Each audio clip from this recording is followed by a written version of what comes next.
तो ये डॉक्टर जानकारी देते हुए कि इस वक्त लालू प्रसाद की स्थिति कैसी है, अंडर ऑब्जर्वेशन है, उन पर निगरानी रखी जा रही है। पटना पुलिस ने सारण के मढ़ौरा के पूर्व विधायक सुरेंद्र शर्मा को गिरफ्तार कर लिया है। सुरेंद्र शर्मा पर अपनी ही बेटी की हत्या को लेकर पांडव गिरोह के सरगना संजय सिंह के गुर्गे छोटे सरकार को 20 लाख की सुपारी देने का आरोप है। छोटे सरकार को भी पटना पुलिस ने गिरफ्तार कर लिया है और यह कहा जा रहा है कि सुरेंद्र शर्मा बेटी के अंतरजातीय विवाह करने की वजह से नाराज चल रहे थे। उनकी बेटी पर बोरिंग रोड में जानलेवा हमला किया जाता है। सुरेंद्र शर्मा ने पांडव गिरोह के सरगना संजय सिंह के खास गुर्गे छोटे सरकार को अपनी बेटी की हत्या करने के लिए 20 लाख की सुपारी दी थी। पुलिस ने छोटे सरकार को भी गिरफ्तार कर लिया है। छोटे सरकार का मूल नाम अभिषेक सिंह है और पांडव गिरोह के सरगना संजय सिंह का खास आदमी से बताया जाता है। के ऊपर कई कांड दर्ज हैं जो बेटा थाना क्षेत्र के हैं। और अभी आपने पूछा कि कितनी हत्याएं और कितने कांड दर्ज हैं, तो अभिषेक सिंह और छोटे सरकार ने पिछले 2 महीने में ही लगभग 7 हत्याएं किए थे और टोटल इस पर 13 कांड दर्ज हैं जो सभी गंभीर प्रकृति के कांड हैं। और उसका भाई जो राहुल कुमार है, उसका आपराधिक इतिहास में देखें तो उसके ऊपर 5 कांड दर्ज हैं, पहले भी वो जेल जा चुका है। और सुरेंद्र शर्मा जो पूर्व विधायक हैं छपरा के, इनके ऊपर सारण में ही एक मर्डर का कांड दर्ज है और भी कुछ कांड दर्ज होने की सूचना है, लेकिन उसकी जानकारी अभी हम लोग इकट्ठा नहीं कर पाए हैं। और उसके साथ जो गिरफ्तार चौथा अभियुक्त है ज्ञानेश्वर शर्मा, वो भी इसके ऊपर भी छपरा में जो दिघवाड़ा थाना अंतर्गत जो है कांड इसके ऊपर दर्ज है हत्या के, और भी कई कांड दर्ज हैं। तो इस तरीके से ये सभी एक अपराधी प्रवृत्ति के लोग हैं जिनकी गिरफ्तारी सुनिश्चित की गई है।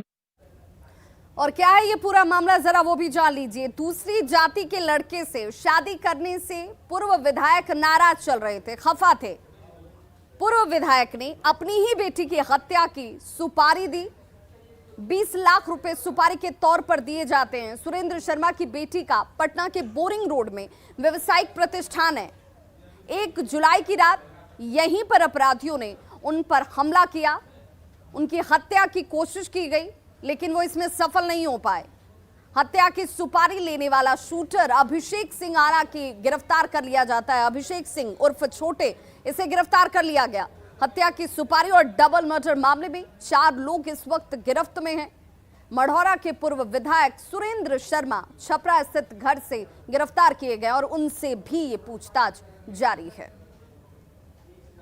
और बड़ी खबर इस वक्त समस्तीपुर से, जहां युवक की गोली मारकर हत्या कर दी गई है। बाइक सवार अपराधियों ने गोली मारी है। जो जानकारी इस वक्त सामने आ रही है, मृतक की शिनाख्त में इस वक्त पुलिस जुटी हुई है।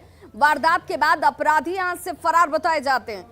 युवक की गोली मारकर हत्या की गई है। बताया जा रहा है कि युवक की पहचान अभी तक नहीं हो पाई है कि ये युवक कौन है।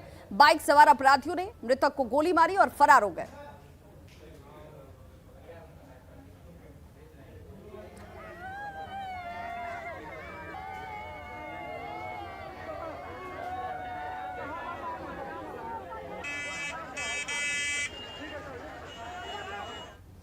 और बड़ी खबर पटना से, जहां गंगा में स्कॉर्पियो डूबने के मामले में जेठुली घाट पर यह हादसा हुआ है। एनडीआरएफ का रेस्क्यू ऑपरेशन लगातार इस वक्त होता हुआ स्कॉर्पियो और लापता लोगों की तलाश की जा रही है।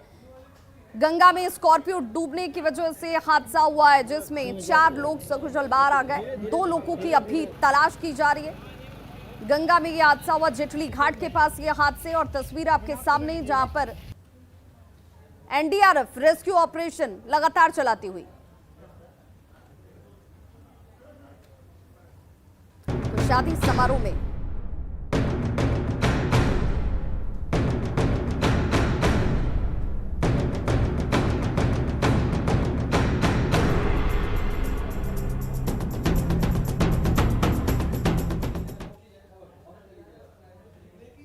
तूफान पर नदियां और आफत में जान है। पूर्णिया के अमौर प्रखंड में परमान नदी में आए जबरदस्त तूफान का कहर साफ देखने को मिल रहा है।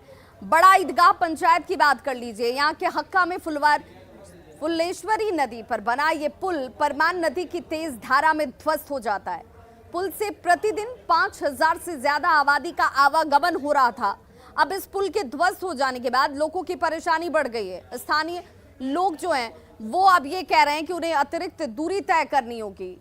स्थानीय लोगों ने प्रशासन से मदद की गुहार लगाई है। ये एक्सक्लूसिव तस्वीरें आपके टीवी स्क्रीन पर, जहां पर गांव का मुख्यालय से संपर्क टूट चुका है। परमान नदी का कहर लगातार इस इलाके में देखने को मिलता हुआ यहाँ टूट चुका है, जहाँ पर कि फुलसेरी पुल है एक इसी गांव में, वार्ड नंबर 9 में। तो उस पुल से दोनों तरफ का आवागमन 4-5 हज़ार की आबादी का आना जाना होता था। कब टूटा था ये अभी कल टूटा है वो पुल। तो नेपाल के तराई क्षेत्रों में बारिश थमने से गोपालगंज में गंडक नदी का जलस्तर सामान्य हो गया है। नदी का जलस्तर खतरे के निशान से 10 सेंटीमीटर नीचे तक पहुंच गया है और ऐसे में निचले इलाके में बसे लोगों को फिलहाल बाढ़ से राहत जरूर मिली है। जल संसाधन विभाग के मुताबिक आज सुबह वाल्मीकि नगर बराज से महज 73,000 क्यूसेक पानी का डिस्चार्ज किया गया, जिससे गोपालगंज में बाढ़ का फिलहाल कोई खतरा नहीं है।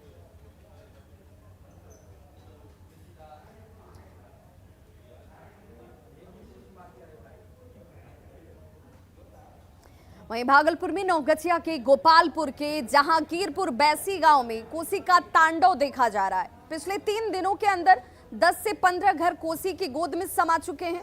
तस्वीरें आपके टीवी स्क्रीन पर। और क्या हालात हैं, कटाव की वजह से एक एक करके मकान जो हैं वो नदी में समा रहे हैं। गांव पर भी लगातार कटाव का खतरा मंडरा रहा है, यानी गांव के अस्तित्व पर सीधे तौर पर प्रश्न चिन्ह है, जिसे लेकर ग्रामीण जो है वो दहशत में। पुरुषों के साथ साथ घर की महिलाएं भी अब घर तोड़ने में लगी हुई हैं। बच्चे भी आशियाना तोड़ते हुए आपको नजर आ जाएंगे। तो कल तक जिस मकान में रहकर अपने भविष्य को बनाने की चिंता थी, आज उसी मकान को खुद अपने हाथों से तोड़कर जो बचा सकते हैं वो बचाने की कोशिश करते हुए नन्हे हाथ भी आपको दिख जाएंगे।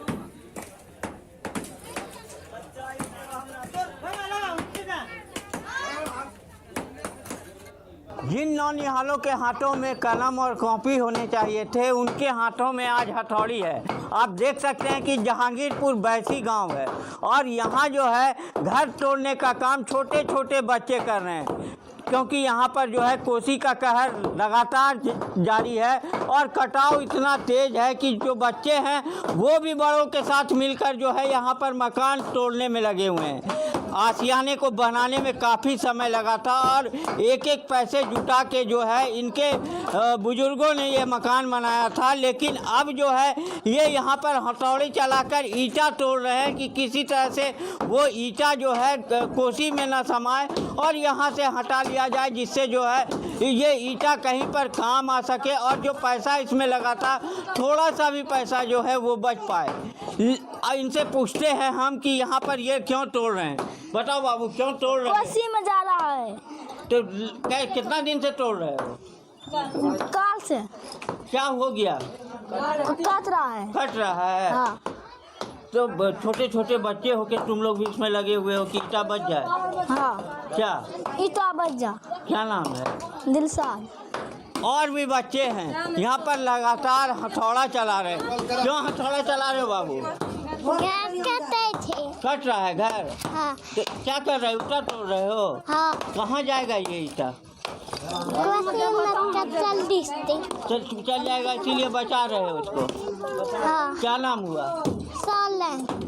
आप देख सकते हैं कि बच्चे भी जो है इस काम में लगे हुए हैं और लगातार जो है घर तोड़ने का काम किया जा रहा है। समझा जा सकता है कि एक घर को बनाने में कितनी मेहनत लगती है और उसके लिए पैसे जो जुटाए जाते हैं खून पसीना एक करके, उस आशियाने को जो है लोग अब तोड़ रहे हैं। इनकी मजबूरी को जो है समझना काफ़ी मुश्किल है कि आखिर ये घर क्यों तोड़ रहे हैं, लेकिन अगर ये नहीं तोड़ेंगे तो ये जो सारा ईटा जो है कोसी में समा जाएगा। लेकिन सबसे अजीब बात है कि अभी तक कोई अधिकारी जो है जहांगीरपुर बैसी के इस गांव में देखने तक नहीं आए। वहीं जनप्रतिनिधियों की भी जो है अनदेखी साफ तौर पर देखी जा सकती है कि अभी तक किन्हीं का दर्शन यहाँ के लोगों को नहीं हुआ है, ना ही कोई राहत का सामान यहाँ पर पहुँच पाया। फ्लड फाइटिंग का काम जो है थोड़ा बहुत चल रहा है, लेकिन वो भी जो है नाकाफ़ी है और कटाव लगातार जारी है। आशीष रंजन, न्यूज़ 18, जहांगीरपुर बैसी, नौगछिया। तो खबरों का सिलसिला लगातार जारी है, आप देखते रहिए न्यूज़ 18।